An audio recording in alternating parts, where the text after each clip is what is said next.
Greetings Doctor Who fans, and welcome back for another Doctor Who action figure review.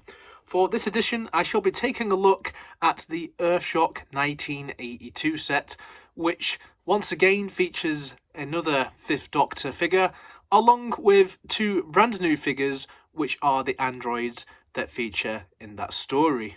Packaging wise, it's the same as what we can expect with these Doctor Who action figure sets, with your same style guide, your gold sticker, name of the set at the bottom, and your figures are clearly displayed inside along with a backdrop from the story.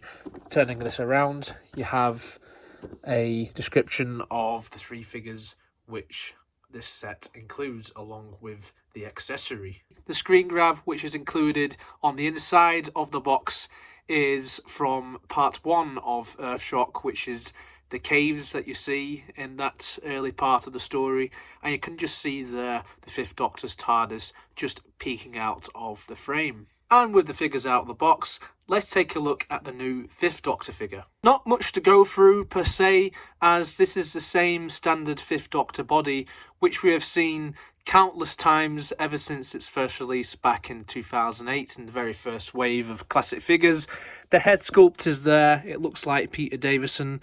It looks like they may have fixed the lip issue, or at least on my one it looks a little bit better than previous editions where the lips looked really weird on the 5th Doctor figures. I like how on this version they have revised the paint applications on the hair. They've given him a few black streaks.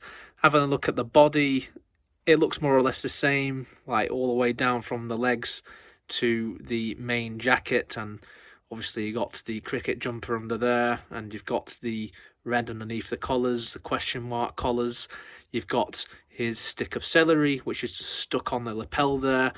Of course, the main difference though with this variant is we have little bits of dirt which has just been scuffed on with paint, so we have some on his left arm there, and we also have quite a bit on the legs going all the way down to his trainers.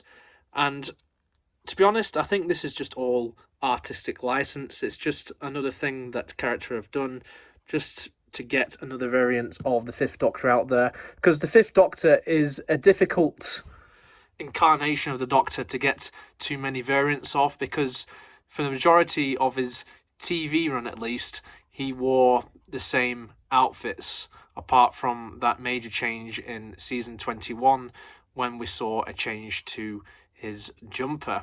So I'm glad that Character Options have used a little bit of artistic license just to get this figure out there, because you can imagine with the 5th Doctor going around in caves in part 1 of Earthshock that he would have got a little bit dirty around the bottom half of his outfit, and of course on the left side, because he did a little bit of jumping about and jumping under cover when the androids were shooting at him and all of the other characters with him.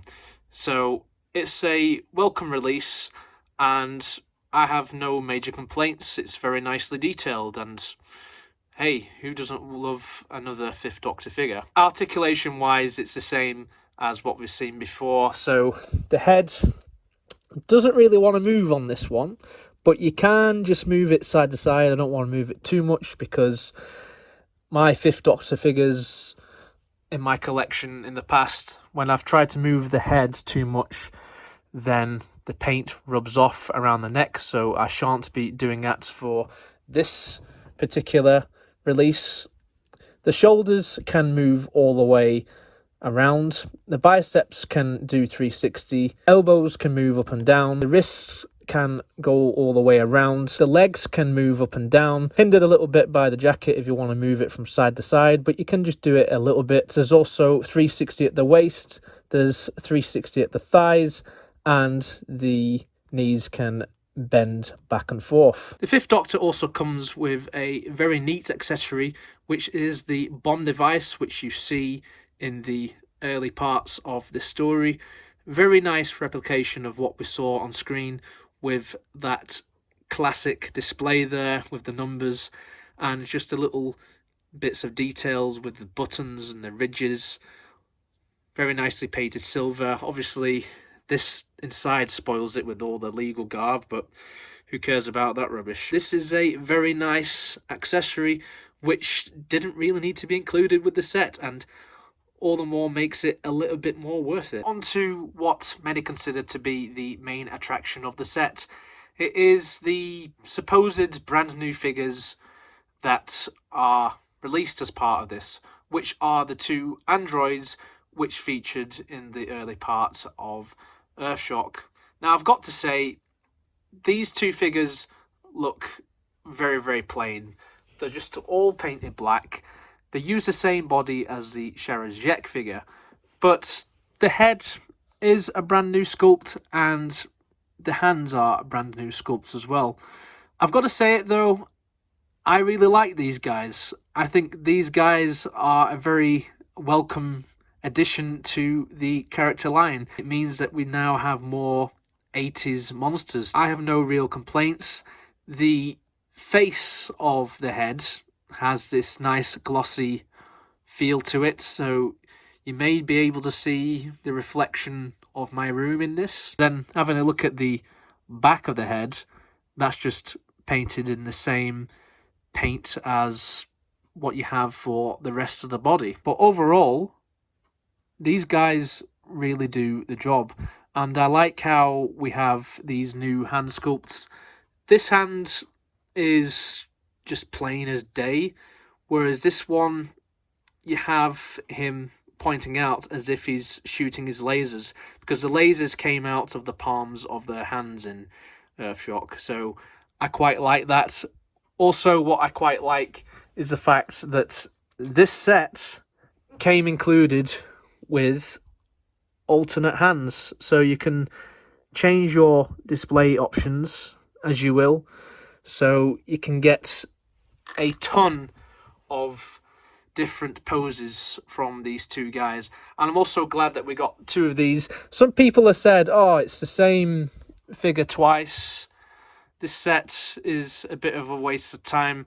I have to disagree, because these two figures I think are really cool, and there are subtle differences here and there between the two in terms of the paint job. I do think that this one is a little bit more glossy than this one. This one has more of a matte finish. So if we take a look at this guy as well, again, really cool. Really do like these androids, and it's a nice addition to our collection for figures from Earthshock, and hopefully eventually Character Options do decide to make more action figures based on Earthshock and indeed the Fifth Doctor era. Adric, anybody? Of course, as this uses the Earthshock body, then you're going to get a ton of posability, because that figure had ball jointed shoulders, so they can move all the way around like you see here. You had articulation once again in the biceps, you had it in the elbows, in the wrists. This time the waist has no problem doing a 360-degree turn. You have 360 at the thighs. The knees can move up and down, and the legs can move back and forth slightly. And the head can do a full 360. Overall, I've heard people complain a little bit about this set, saying that they wanted other certain characters to be included in this. But to be honest, with what we've got, I think we have got a pretty underrated set here. We've got another Fifth Doctor variant, which people will be complaining about because it's just another Fifth Doctor variant. But I like how character have added a little bit more paint deco on there to give the impression that he's been rolling around in the dirt inside the caves. And these two androids, I think, are very cool. Yes, some may say that they are very plain, but they are a perfect replication as to what we saw in part 1 of Earthshock. So overall, Very good set. It even includes extra accessories, so the set even has that going for it. All in all, very cool set and a nice addition to the line. Thank you very much for watching, guys. I hope you enjoyed it. Stay tuned for more Doctor Who action figure reviews. And until next time, everybody, cheerio!